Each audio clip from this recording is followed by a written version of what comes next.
Hey guys, welcome back to my channel. ಏನಂದರೆ ಇವತ್ತು dry ಏನು ಹೇಳ್ತಾರೆ, ಡ್ರೈ ಫಿಶ್ ಇಲ್ಲಾದರೆ ಚಟ್ನಿ ಪುಡಿ ಮಾಡುವಂಥ ಇದು ಚಟ್ಲಿ ಇರುತ್ತಲ್ವ, ಸಣ್ಣ ಸಣ್ಣದು ತೋರಿಸ್ತೀನಿ ನೋಡಿ. ಅದು 4 months ಅದು ಸ್ಟೋರ್ ಆಗುತ್ತೆ. I think almost for 6 months. ಯಾಕಂದರೆ ಅದರಲ್ಲಿ ತುಂಬ ಸೀಕ್ರೆಟ್ ಇಂಗ್ರೀಡಿಯೆಂಟ್ನ ಹಾಕ್ತೀವಿ, ಅದು ನಿಮಗೆ ತೋರಿಸ್ತೀವಿ. ಬಟ್ ಅಮ್ಮ ಇದು ಸ್ಪೆಷಲ್ ಇಂಗ್ರೀಡಿಯೆಂಟ್, ಈ ಸ್ಪೆಷಲ್ ಸೀಕ್ರೆಟ್ ಐಟಮ್ನ ಆ್ಯಡ್ ಮಾಡ್ತಾರೆ. ಸೊ ಈ ವಿಡಿಯೋ ಮುಖಾಂತರ ನಿಮಗೆ ಗೊತ್ತಾಗುತ್ತೆ ಏನಂತ. ಸೊ ಈ ವಿಡಿಯೋ ಎಂಡ್ ತನಕ ನೋಡಿ. ಇಷ್ಟ ಆದರೆ ಇದನ್ನು ಲೈಕ್ ಮಾಡಿ, ಶೇರ್ ಮಾಡಿ ಮತ್ತು ಸಬ್ಸ್ಕ್ರೈಬ್ ಮಾಡಿ. ಇದು ಒಣ ಸಿಗಡಿ ಅಂದರೆ ಡ್ರೈ ಚಟ್ಲಿ ಅಂತ ಹೇಳ್ತಾರೆ. ಸೊ ಇದು ವಾಶ್ ಮಾಡಿ ತೊಗೊಬಂದಿದ್ದೀನಿ, ಇಷ್ಟಿದೆ.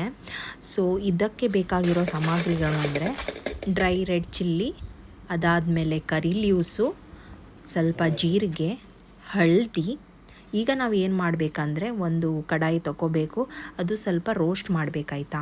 ಫಸ್ಟ್ ನಾವು ಜೀರಿಗೆ ರೋಸ್ಟ್ ಮಾಡಿದ್ದು, ಈಗ ನಾವು ಕರಿ ಲೀವ್ಸ್ನ ರೋಸ್ಟ್ ಮಾಡ್ತಿದ್ದೀವಿ. ಕರಿ ಲೀವ್ಸು ಸ್ಲೋ ಫ್ಲೇಮಲ್ಲಿ ಇಡಿ, ಜಾಸ್ತಿ ಫ್ಲೇಮಲ್ಲಿ ಇಡ್ಲಿಕ್ಕೆ ಹೋಗಬೇಡಿ ಆಯಿತಾ. ಅದು ಸ್ವಲ್ಪ ರೋಸ್ಟ್ ಆದಮೇಲೆ ಇದನ್ನು ತೆಗೀರಿ, ಇಲ್ಲಾದರೆ ಜಾಸ್ತಿ ರೋಸ್ಟ್ ಆದರೆ ಕಹಿ ಸ್ಮೆಲ್ ಬರೋದು ಚಾನ್ಸಸ್ ಇದೆ. ಸೊ ಇಷ್ಟು ಸಾಕು ರೋಸ್ಟ್ ಆಗಿದ್ದು. ಈಗ ಡ್ರೈ ಸಿಗಡಿಯನ್ನು ಮತ್ತೆ ಸ್ವಲ್ಪ ರೋಸ್ಟ್ ಮಾಡಿ ಚೆನ್ನಾಗಿ. ಸೊ ಸ್ವಲ್ಪ ಸ್ವಲ್ಪ ತಗೊಂಡು ರೋಸ್ಟ್ ಮಾಡಿ. ಅದಾದಮೇಲೆ ನಾವು ಏನು ಮಾಡೋದಂದರೆ, ಸ್ವಲ್ಪ ಇದು ರೋಸ್ಟ್ ಆದಮೇಲೆ ಡ್ರೈ ಕೊಕೊನಟ್ ತೊಗೊಳ್ಳೋದು. ಸೊ ಡ್ರೈ ಕೊಕೊನಟ್ನ ಸ್ವಲ್ಪ ಇದು ಕೂಡ ಅದೇ ಥರನೂ ರೋಸ್ಟ್ ಮಾಡ್ತಾ ಹೋಗಿ. ರೋಸ್ಟ್ ಮಾಡಾದಮೇಲೆ ಈ ಥರ ಆಗುತ್ತೆ. ಈಗ ಒಂದು ಮಿಕ್ಸಿ ಜಾರ್ ತಗೊಳ್ಳಿ. ಮಿಕ್ಸಿ ಜಾರಲ್ಲಿ ಏನೆಲ್ಲ ನೀವು ಐಟಮ್ಸ್ ರೋಸ್ಟ್ ಮಾಡಿದ್ದೀರಲ್ವಾ, ಅದೇ ಎಲ್ಲ ಐಟಮ್ಸ್ ಇದರಲ್ಲೇ ಹಾಕಿ ಆಯಿತಾ. ಇದಕ್ಕೆ ನೀರನ್ನ ಸೇರಿಸ್ಬೇಡಿ ಆಯಿತಾ, ಹೀಗೆ ಡ್ರೈ ಗ್ರೈಂಡ್ ಮಾಡಿ. ಈ ಥರ ಪುಡಿ ಆಗುತ್ತೆ. ಈ ಪುಡಿ ಯಾವುದಕ್ಕೂ ಯೂಸ್ ಆಗುತ್ತೆ ಗೈಸ್. ಆಮೇಲೆ ಗ್ರೇಟೆಡಲ್ಲಿ ಸ್ವಲ್ಪ ಈ ಥರ ಪೌಡರ್ ಆಗಬೇಕು, ಜಾಸ್ತಿ ಪೌಡ್ರ್ ಮಾಡ್ಲಿಕ್ಕೆ ಹೋಗಬೇಡಿ. ಈ ಥರ ಇಷ್ಟೇ ಪೌಡ್ರ್ ಸಾಕು, ಇಷ್ಟೇ ಇರೋದು. ಇಲ್ಲಿ ನೋಡಿ, ಈ ಥರ ಇರಬೇಕಾಯ್ತಾ. ಅದಾದಮೇಲೆ ಈಗ ನಾವು ತಗೊಳ್ಳಿರುವ ಸಿಗಡಿನ, ಡ್ರೈ ಸಿಗಡಿನ ಇದಕ್ಕೆ ಹಳದಿ ಹಾಕಿ, ಅದಾದಮೇಲೆ ಗ್ರೇಟೆಡ್ ಕೊಕೊನಟ್ ಹಾಕಿ, ಆಮೇಲೆ ಮಿಕ್ಸ್ಚರಲ್ಲಿ ನಾವು ಪೌಡರ್ ಮಾಡಿದ್ರಲ್ಲ ಅದು ಹಾಕಿ ಚೆನ್ನಾಗಿ ಕಲಿಸ್ಬೇಕಾಯ್ತಾ. ಇದಕ್ಕೆ ಬೇಕಾಗಿರುವ ಸ್ವಲ್ಪ ಸಾಲ್ಟ್ ಆಗಬೇಕು, ಯಾಕಂದರೆ ಸಾಲ್ಟ್ ಇಲ್ಲ, ನಾವು ವಾಶ್ ಮಾಡಿದ್ದಲ್ಲ ಅದಕ್ಕೋಸ್ಕರ. ಈಗ ಇದಕ್ಕೆ ನಾವು ಮಿಕ್ಸ್ ಮಾಡಿರೋದು ಸ್ವಲ್ಪ ವಿನೆಗರ್ ಆಯಿತಾ. ವಿನೆಗರ್ ಯಾಕಂದರೆ ಸ್ವಲ್ಪ ಹುಳಿ ಥರ ಆ ಥರ ಟೇಸ್ಟ್ ಬರಲಿಕ್ಕೆ. ಆಮೇಲೆ ಸ್ವಲ್ಪ ಸಾಲ್ಟ್ ಹಾಕ್ತೀವಿ ಇಲ್ಲಿ, ರುಚಿಗೆ ತಕ್ಕದ್ದು. ಜಾಸ್ತಿ ಹಾಕ್ಲಿಕ್ಕೆ ಹೋಗಬೇಡಿ. ನಿಮಗೆ ಕ್ವಶನ್ ರೇಸ್ ಆಗ್ಬೋದು, ಯಾಕೆ ಮತ್ತೆ ಉಪ್ಪು ಹಾಕ್ತೀರಾ ಅಂತ. ಯಾಕಂದರೆ ನಾವು ಆಲ್ರೆಡಿ ಸಿಗಡಿನ ವಾಶ್ ಮಾಡಿದ್ದೀವಲ್ವಾ ಒಣ ಚಟ್ಲಿ.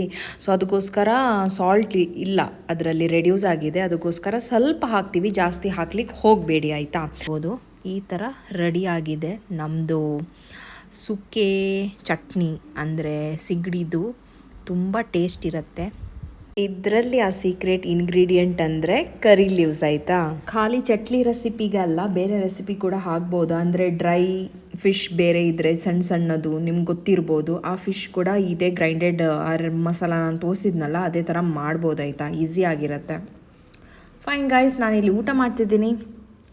ತುಂಬ ಟೇಸ್ಟಿಯಾಗಿದೆ. ಆ ದಿನ ಮನೆಯಲ್ಲಿ ಏನೂ ಇಲ್ಲ ಇತ್ತು. ಆಮೇಲೆ ನನಗೆ ನೆನಪು ಬಂತು, ಚಟ್ನಿ ಪುಡಿ ಇದೆಯಲ್ಲ, ಅದ್ರ ಜೊತೆ ಎಗ್ ಫ್ರೈ ಮತ್ತು ರೈಸ್ ಆ್ಯಂಡ್ ಕರಿ. ಟ್ರೈ ಮಾಡಿ ಆಯಿತಾ, ತುಂಬ ಟೇಸ್ಟಿಯಾಗಿರುತ್ತೆ. ಅಫ್ಕೋರ್ಸ್ ಟ್ರೈ ಮಾಡಿ. And please hit a like button. Tata, bye, take care, love you all.